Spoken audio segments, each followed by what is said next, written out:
بسم اللہ الرحمن الرحیم۔ السلام علیکم دوستو، حضرت محمد صلی اللہ علیہ وسلم کی عمر 63 سال 4 دن تک رہی۔ 12 ربیع الاول پیر کے دن چاست کے وقت آپ صلی اللہ علیہ وسلم نے وفات پائی۔ حضور صلی اللہ علیہ وسلم کی پاک روح کو اس دنیا میں اسی وقت تک رہنے کی ضرورت تھی کہ نبوت کا کام پورا اور توحید کی روشنی سے دنیا کا اندھیرا دور ہو جائے، اور جب یہ کام پورا ہو چکا تو پھر خدا کے پاس واپسی کا حکم آ پہنچا۔ حجۃ الوداع کے موقع پر عام مسلمانوں کو اپنے دیدار کروا کر خدا کے آخری احکام کی جانکاری دی۔ حج کے سفر سے واپس ہونے کے 2 مہینے کے بعد آپ صلی اللہ علیہ وسلم نے ان مسلمانوں سے بھی ودا ہونا چاہا جو شہادت کا پیالہ پی کر ہمیشہ کی زندگی پا چکے تھے۔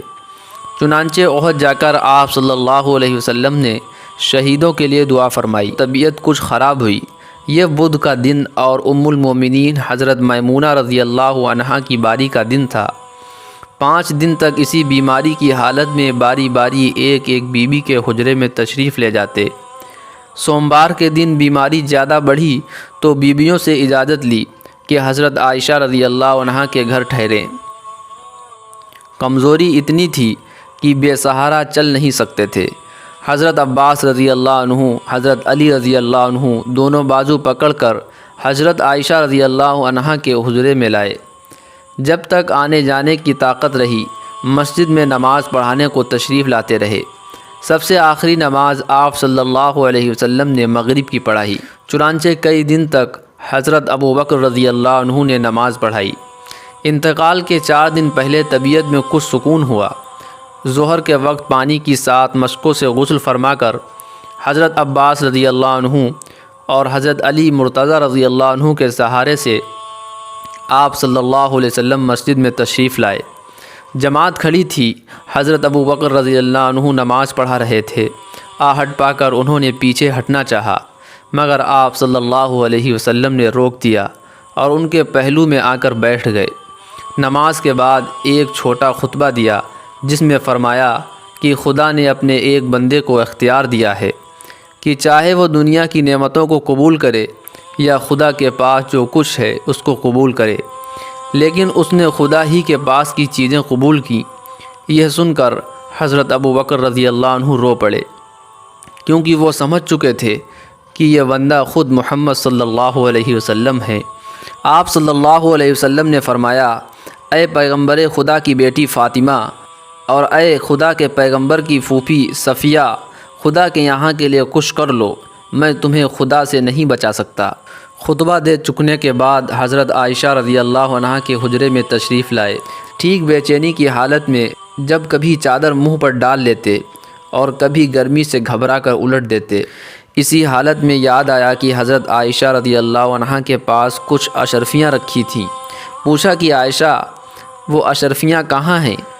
کیا محمد صلی اللہ علیہ وسلم خدا سے بدگمان ہو کر ملے گا؟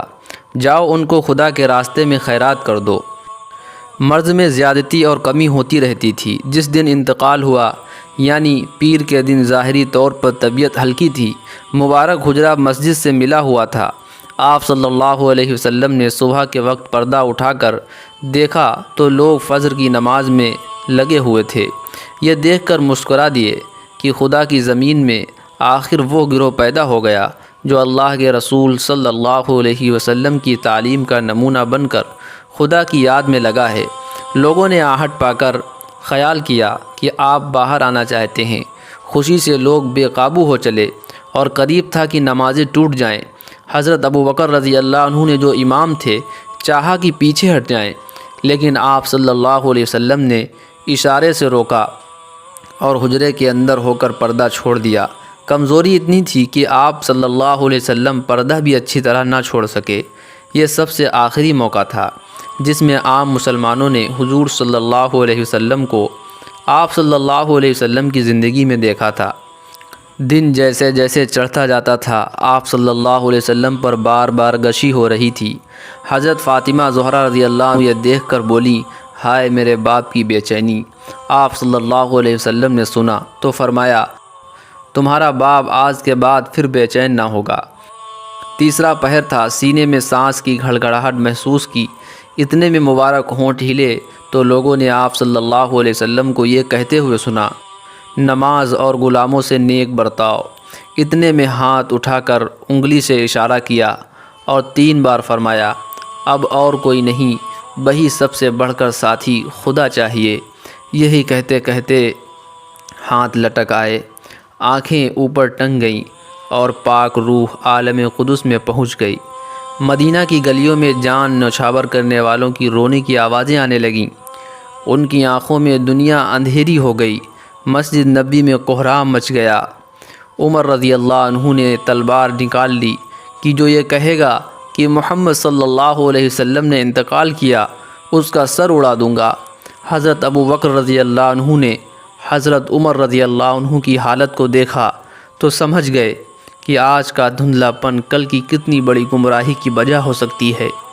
انہوں نے سیدھے منبر نبی کی طرف رخ کیا اور یہ تقریر فرمائی، لوگوں، اگر کوئی محمد صلی اللہ علیہ وسلم کی عبادت کرتا تھا تو محمد صلی اللہ علیہ وسلم تو اس دنیا سے تشریف لے گئے، اور اگر کوئی محمد صلی اللہ علیہ وسلم کے رب کی عبادت کرتا تھا تو وہ زندہ ہیں، اس کو موت نہیں۔ پھر یہ آیت تلاوت فرمائی، جس کا ترجمہ یہ ہے، اور محمد تو خدا کے رسول ہیں، ان سے پہلے بخود نبی گزر چکے، کیا وہ اگر مر جائیں یا خدا کی راہ میں مارے جائیں تو کیا تم اپنے پچھلے پاؤں اسلام سے لوٹ جاؤ گے؟ اور جو کوئی لوٹ جائے گا تو وہ خدا کا کچھ نہیں بگاڑے گا، اور اللہ اس نعمت کی قدر جاننے والوں کو آخرت میں بھلائی دے گا۔ اس آیت کا سننا تھا کہ سارے مسلمانوں کی آنکھیں کھل گئیں، اور ایسا معلوم ہوا کہ یہ پاک آیت آج ہی اتری ہے۔ ہر مسلمان کی زبان پر یہی آیت تھی اور اسی کا چرچا تھا۔